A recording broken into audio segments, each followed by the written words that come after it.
parole, elle, à Hénin Beaumont. Vous l'avez entendu donc depuis le début de cette soirée, elle est en tête. Elle a sûrement aussi appris sur notre antenne le désistement de Jean-Luc Mélenchon en faveur du candidat du PS. On écoute sa déclaration. Bien, il paraît que charité bien ordonnée commence par soi-même. Donc, exceptionnellement, j'ai le plaisir de vous annoncer les résultats de cette 11e circonscription du Pas-de-Calais qui fut si regardée durant cette campagne où nous faisons donc plus de 42% sur la circonscription.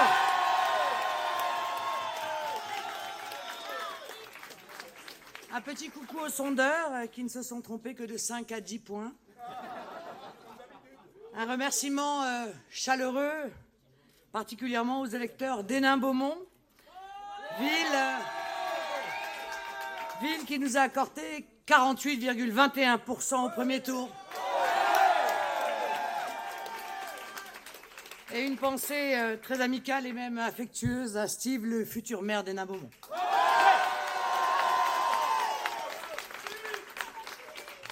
L'échec de Jean-Luc Mélenchon démontre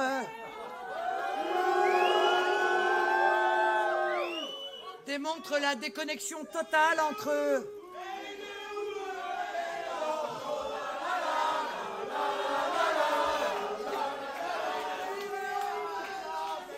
son échec démontre la déconnexion totale entre lui et l'électorat populaire qui, dans une circonscription pourtant de gauche, n'a pas adhéré à sa campagne brutale, bobo et méprisante.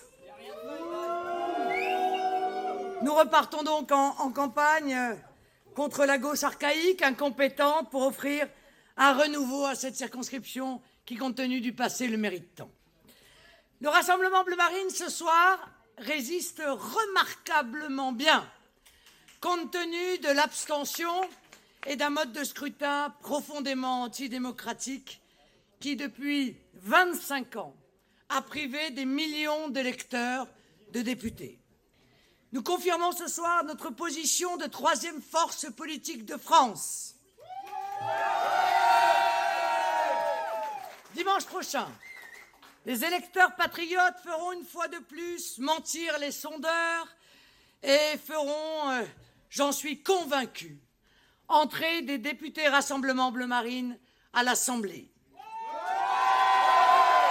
C'est juste, démocratique et même vital, afin que les options vraiment nationales puissent s'y exprimer, afin que les idées que nous sommes les seuls à défendre, arrêt de l'immigration, tolérance zéro face à la criminalité et à la délinquance, protectionnisme économique, rétablissement des frontières, défense de l'identité nationale, priorité nationale à l'emploi, au logement, aux aides sociales, défense de la souveraineté de la France, soit enfin défendue.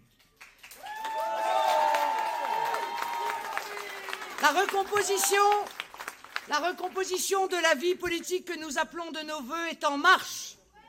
Dans de très nombreuses circonscriptions, nous sommes présents au second tour, parfois même en tête.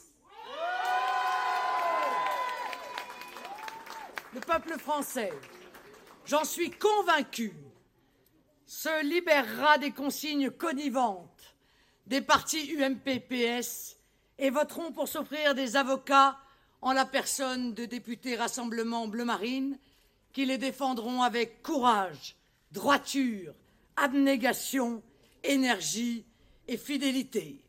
Je demande donc à tous les électeurs qui veulent une véritable opposition aux socialistes de se mobiliser. Dimanche prochain, le peuple fera son entrée à l'Assemblée.